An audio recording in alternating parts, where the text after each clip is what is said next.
Closing it up. You gotta go inside.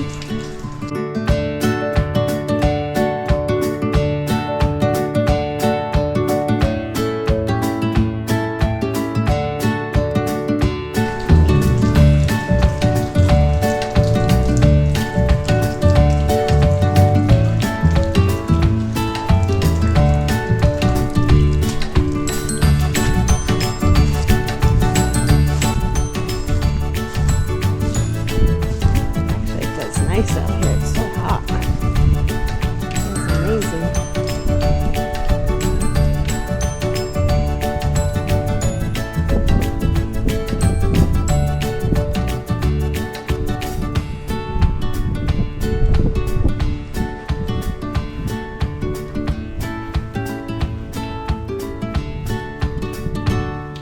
Many people with shutters.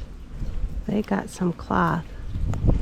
This came when they bought the house. This was an option, so I'm happy he capitalized on it. There's a few people in the house that have it, but not everybody. I think this is very unusual for a hurricane to come over, straight over Tampa. I guess they rarely get that. But we got everything buttoned down except for the last two panels on the back door. So we're gonna do those now, and then we'll all be buttoned up in our bunker for probably about 24 hours. All right, ready? Ready. Oh. We gotta put the dogs in. Oh yeah. Do you want the little one, Harper's?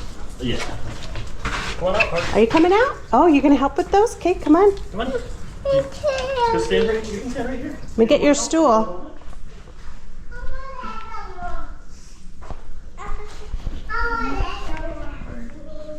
Huh? You what?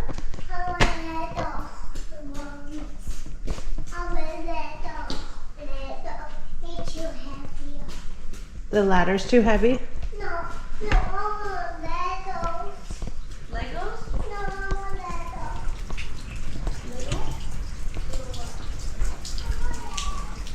Legos. Are you gonna come? Do you want to hold the camera? I'll let you hold the camera. Okay.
reason not going on.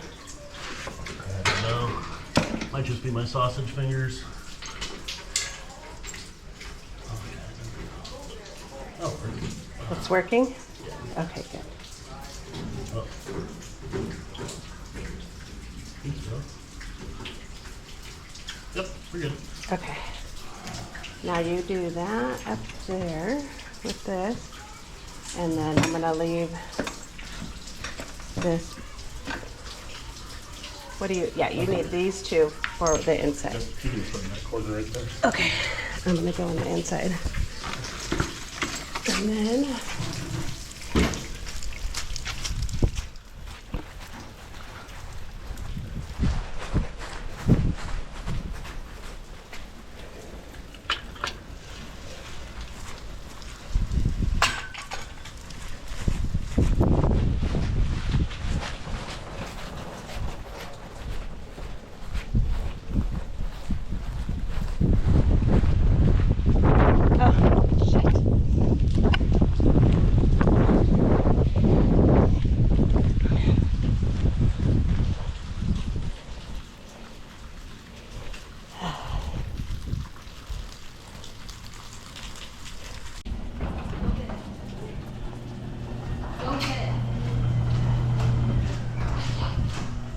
I'm like, oh, of course. I knew the garage was closed. Thank you. And be good. Sorry, Bentley, party's over. Last bolt.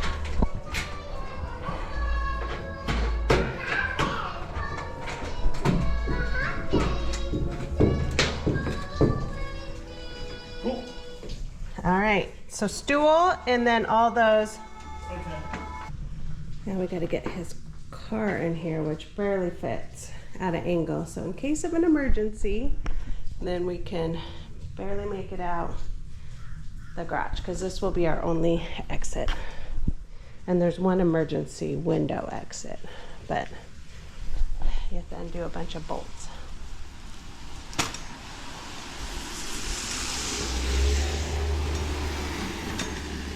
I wonder what people think who don't have like shutters. So, yeah, I don't know.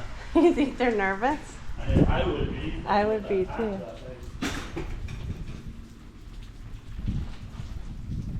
All right, your truck.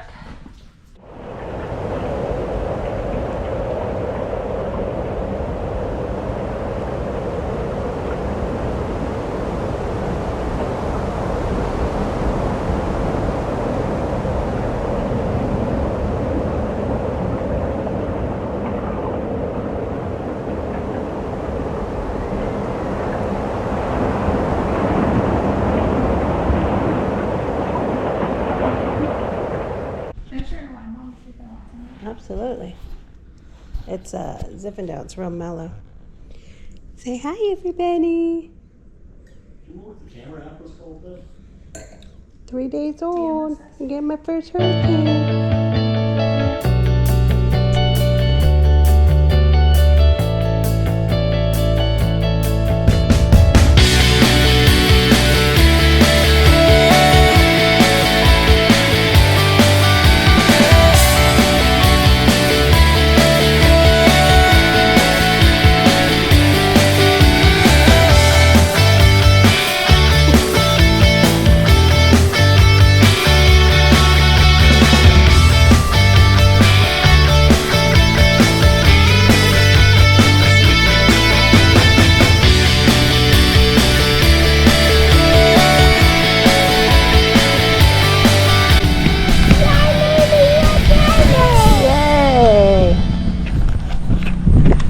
Walk after the hurricane. See what damage there is. Not much, huh? These houses are built out of cement blocks.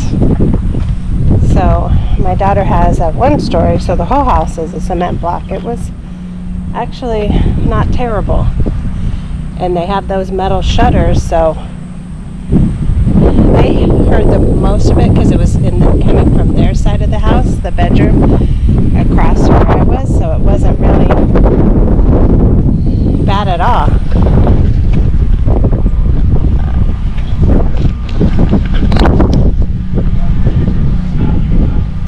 some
tree snapped off.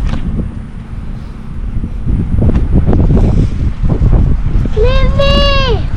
Harper! There she are. Look at all these trees. They all fall over? No. Yeah, we gotta get them back in the ground. Look at the ground.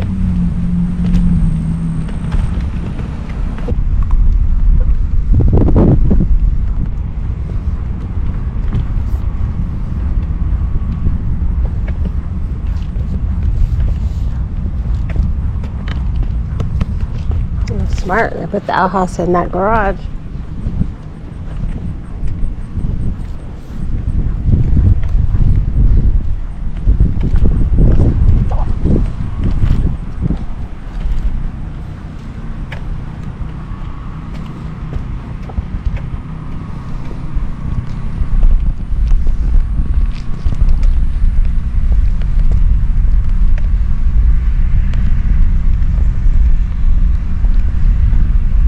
Look at all the water. Yeah, it's a lot of water.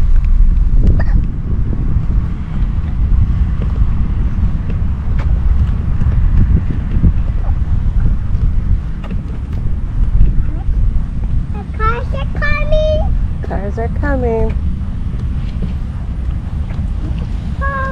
Coming back to check their house, I'm sure. Oh my God. Coming out.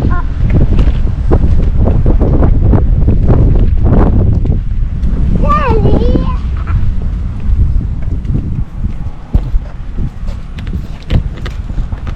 Oh my goodness.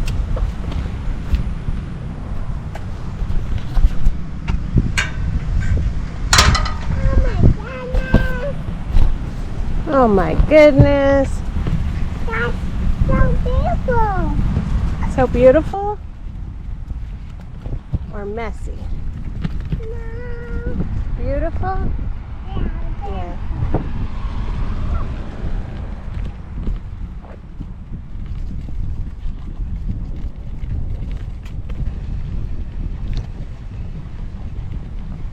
The worst part is not having power.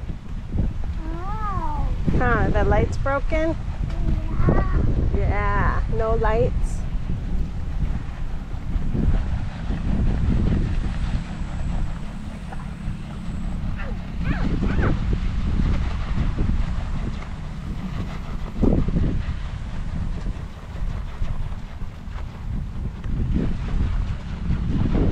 Oh, it blew their fence down.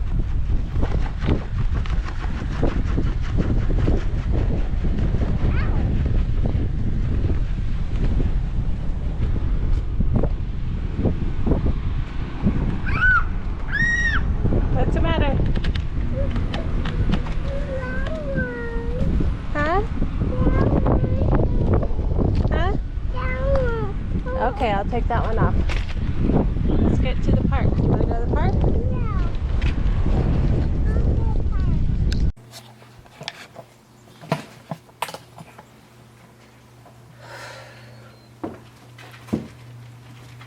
All right.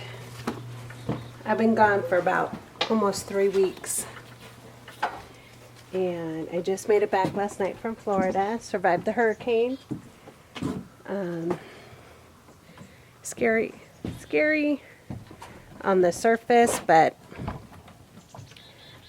I'm going to start editing some of those videos hopefully later on today, so I'll get those up.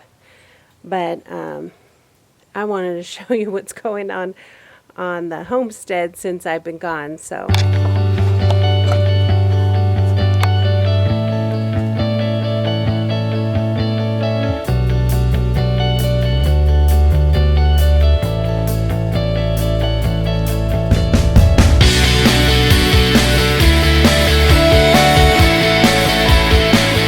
beautiful. I need to check on my chickens. I'm sure their coop is a mess since I've been gone for a couple weeks. Actually almost 3 weeks. All the pine needles seem to have fallen. My husband started picking them up, but we got a lot more to do. But I wanted to show you a little example of microclimates, I guess you would call it, microclimates on your home. So I have 3 of these exact same maple trees.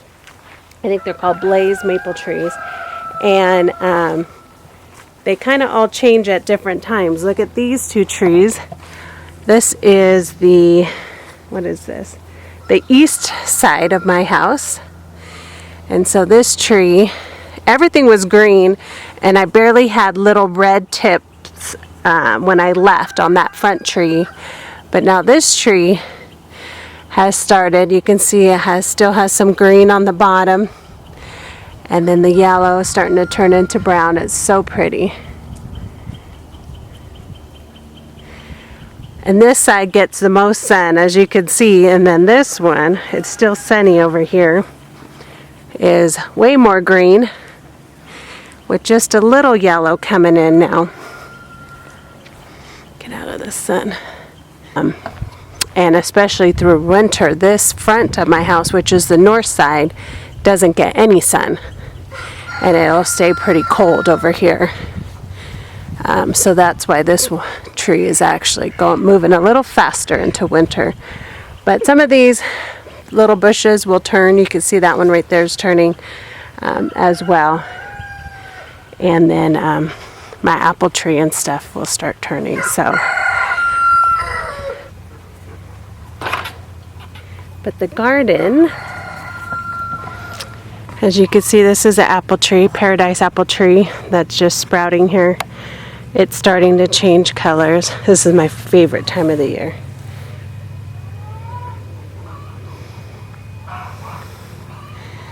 A lot of those bushes, you'll see a lot more red and yellow, which is cool. That's a cherry tree that's turning like a red color. All my raspberries will start to yellow as well. And they'll turn color. There's that cherry tree. Everything's starting to change. So I do have to do some work in here. The parsley's looking good, but I'm going to trim all that and dry it. I'll let these squash go. There's a lot of squash in here, but they're not quite big enough. But they're still about, maybe some at the bottom. Let's see.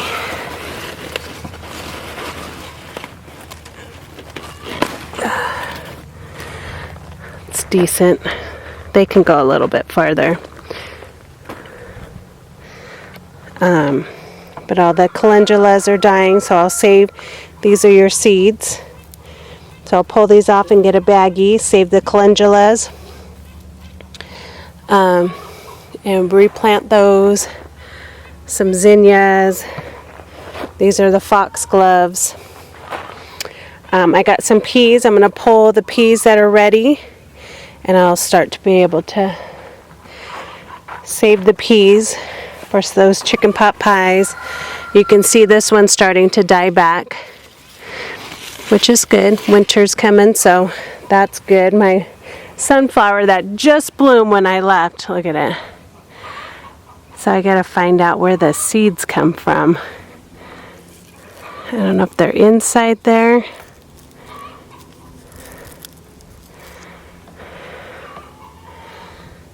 I don't know what that is. So I'll have to do a little bit of investigation, or if I leave it on there and wait, research that a little bit. But those are done. You can see all the sage is bolting, which is good. So you get this bloom and it'll replant itself and come right back. This was my broadleaf sage.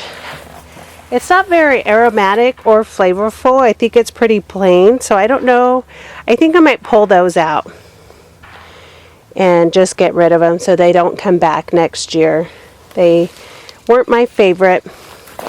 These are all carrots, so all of these are seeds. We'll get baggies and save all of those. A lot more peas. So we'll get these peas. Those are ready. And shuck the peas inside.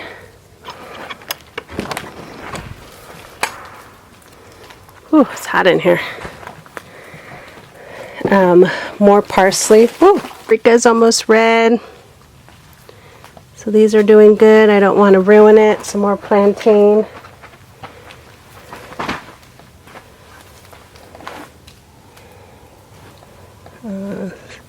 My little serrano peppers. I'm going to take off my sweatshirt really quick because it is hot out here. And then we'll talk a little bit and end on this hurricane. I didn't end it, so I'll end it properly. And we'll talk a little bit about this hurricane and just some perspectives that I have come across. So I'm just going to package some calendula that are all dried out, the seeds, while we chat for a minute. So the Florida hurricane. My daughter lives in Lithia, which is just outside of Tampa, and the hurricane basically went right through where she lived, and they just recently bought a home there. They moved there, I guess, they moved in March 2 years ago, but they got their home and moved into the home. They had a home built, and the home they're living in, I think they moved into, it'll be 2 years in November, I believe. Or is it 1 year? A year and a half since they left. So they still have another year in that home. I mean, if they want to move back. I'm assuming they do, but we'll see. Anyway, so they built a home out there, and what's interesting about the homes is they're made out of cinder block. So all the exterior house, the outside of the house, the entire bottom, which theirs is only a 1-story, so if they had 2-story, just the bottom half would have been is all out of cedar. So like all their outside walls, if they want to put up any sort of pictures or anything like that, they're drilling into the cedar block, that they have to have special drills and fingers to put in there to actually hang something, right? So their house was made really well, and in addition to that, they told me that part of an option for their house was to buy these. It was an option when they purchased the house to buy shutters, so they could have shutters on the walls and on the doors, any doors that had glass in it. Luckily, I was there. My daughter was pregnant and was due on the 11th, and the storm came through, I believe, on the 9th. So we were really worried about that. She's always, this is only her second baby, but the first baby she had was 12 days early.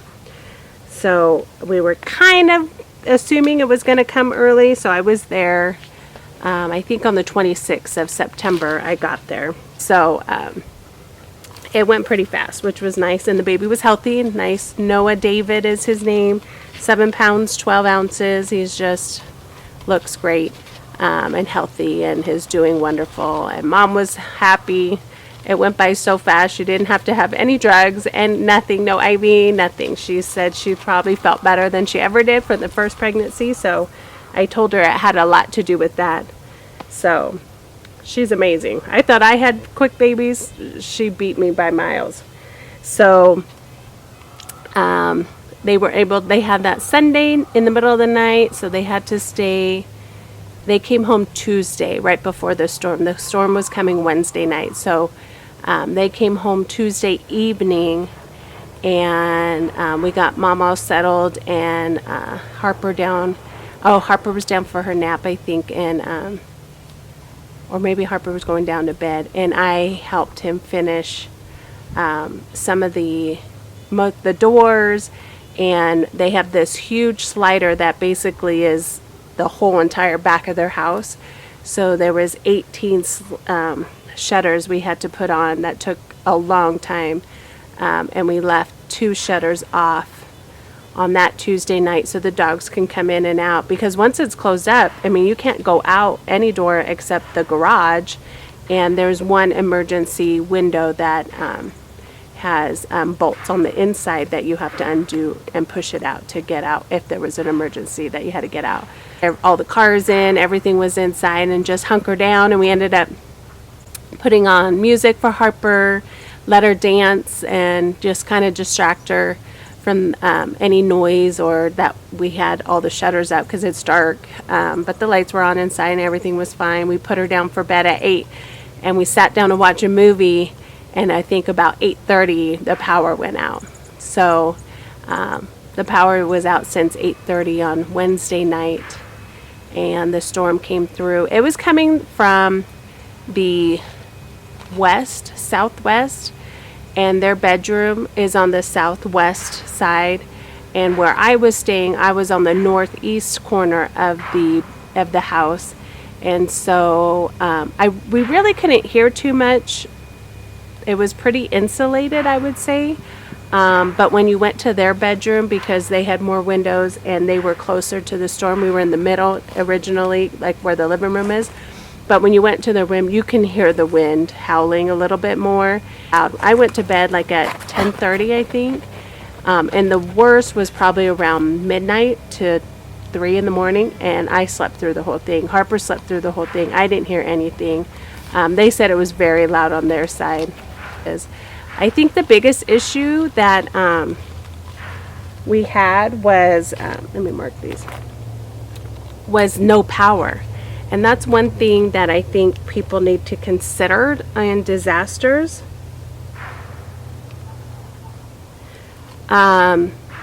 He didn't have a generator. He actually didn't have, his cars were in full gas, were filled up with gas.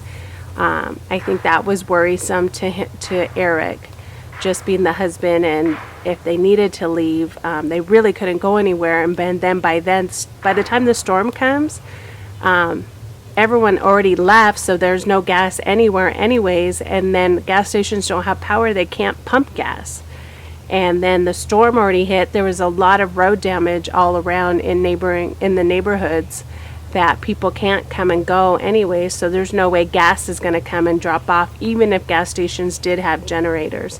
So we were pretty much,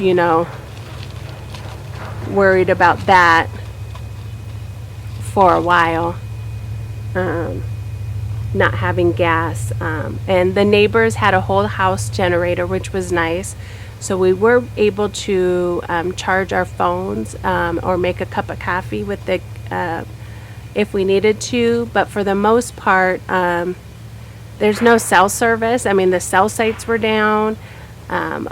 So there really wasn't much that we can do, and I really didn't have a lot of contact to see what the neighborhood was looking like. So that part is just what was probably more worrisome.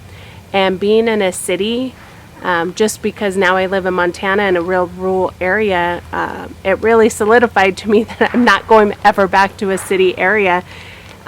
Just the volume of people, it was impossible to, with limited gas and limited resources, to sustain that. And it was pretty worrisome. Luckily, we were well prepared. We filled up a lot of jugs of water with her filtered water from the house. We had other jugs of water that we purchased just in case we didn't have water, which we really didn't, because they just had the city sink water, which we weren't going to drink that. So luckily we had that. The other problem was, so all their food in the refrigerator went bad.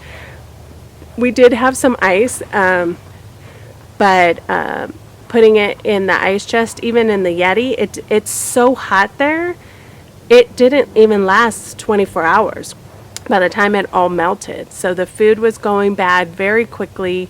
And so just trying to dump it, or at least we could wash dishes and stuff. And I boiled water to wash dishes. We boiled water to give Harper a bath, because luckily they upgraded to the gas stove. If you have an electric stove, you're screwed. They had a Traeger, but it doesn't work because it's electric. I mean, a lot of things that we don't have here. We're on propane. We have a gas stove. Luckily, she had a gas stove, so I can light it with the match. But our barbecue is a regular smoker and barbecue with charcoal. So we could have still cooked on that instead of over the stove. So you can't use the oven. The trash, they did not come pick up the trash. And I don't know if it's because the trash companies didn't have gas, or if it was because the roads were damaged. So, I mean, just think of the bags of trash that were accumulating, and especially with food. I was just like, we need to get this out of the house. And then you're scared that you're going to get rodents outside. I mean, those were probably the main things of just not having those types of things and them being in that area. They didn't have a way of burning it, like a burn. I don't even know if they're allowed to burn in Florida. At least you can burn trash here. I don't know, just a lot of things like that. The groceries was totally picked over.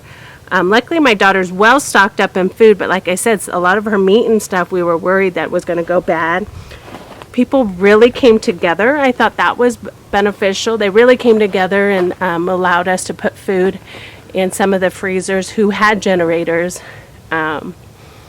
Charge. I was able to text a little bit.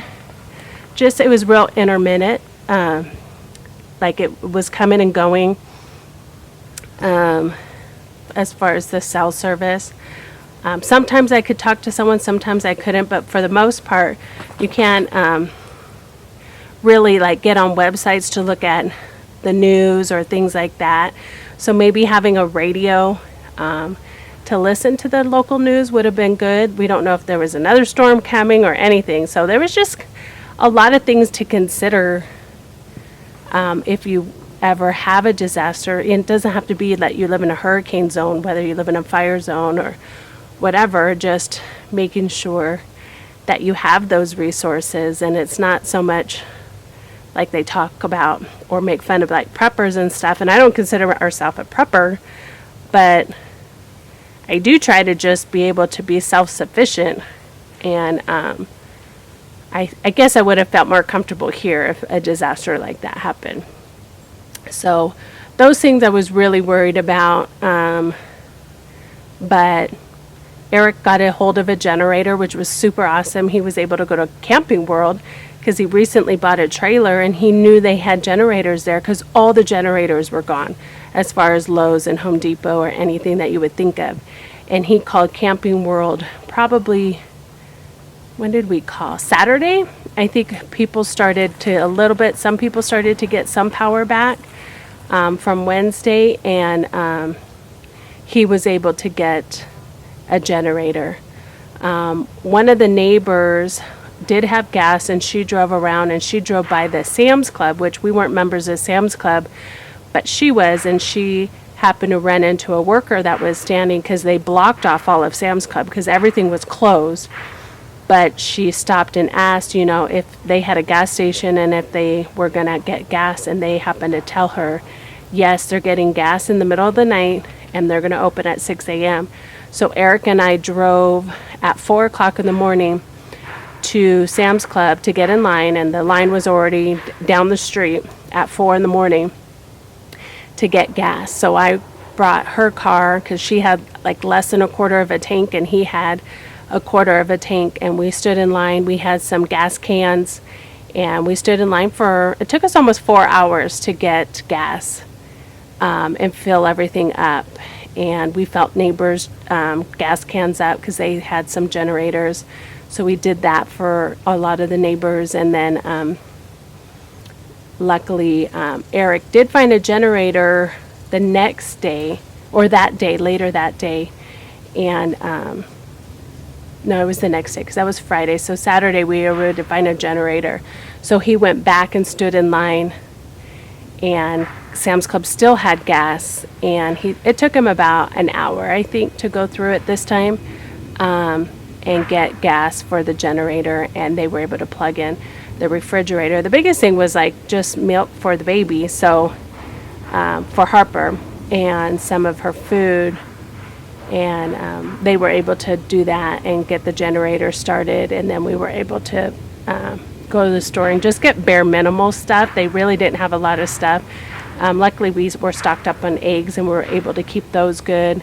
But all the eggs were gone, all the bread's gone, all the milk's gone. Luckily, Harper's on goat milk, which nobody wanted goat milk, and they had a ton of goat milk. So she was very lucky to be able to have transferred her. I just suggested it when I got there because she always gets lactose-free milk, and I'm like, goat milk is already lactose-free. Why don't you try that? And she did, and Harper liked it. So they were buying goat milk, which was a saving grace because then that's all that was available, and so nobody was getting the goat milk but her, which was good. And yeah, so my husband bought me tickets to fly back home on Monday afternoon, or morning, Monday morning, and went to church on Sunday. A part of the neighborhood just kept getting closer to them, was getting power and power and power, and they were scheduled not to get power till Thursday, so they would have been out of power for a week. And but they had the generator, so they felt like, okay, they can at least sustain that. It's just so hot. I mean, to sleep, everyone was getting tired and cranky because it's so hot there. So no air conditioning was a big factor, and so they ended up getting their power back at 2 o'clock in the morning on Monday morning, because we were going to get up at 6 to leave the house at 6 to take me to the airport. Now that they had gas, I could go, because otherwise I would have stayed there longer. And their power came on at 2 o'clock in the morning, which was so nice, because then the air came on, because it had been, I don't know, over 85 degrees in the house, and it's just hard to sleep when you're just sweating to death.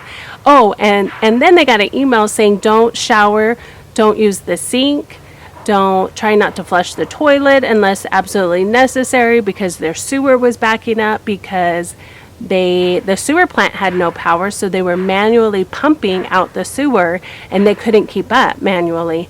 So not only were they trying to tell them not to use any water or their drains or go to the bathroom or anything like that, but then no trash is coming. So you want them to use paper plates, but no one's picking up the trash, and you can't use a sink. I mean, that's when panic started to set in for me a little bit. I was just like, this is going to be absurd. If this is how people are going to go a little bit mad if this goes on any longer, just with the amount of people, the amount of trash, the amount of sewer.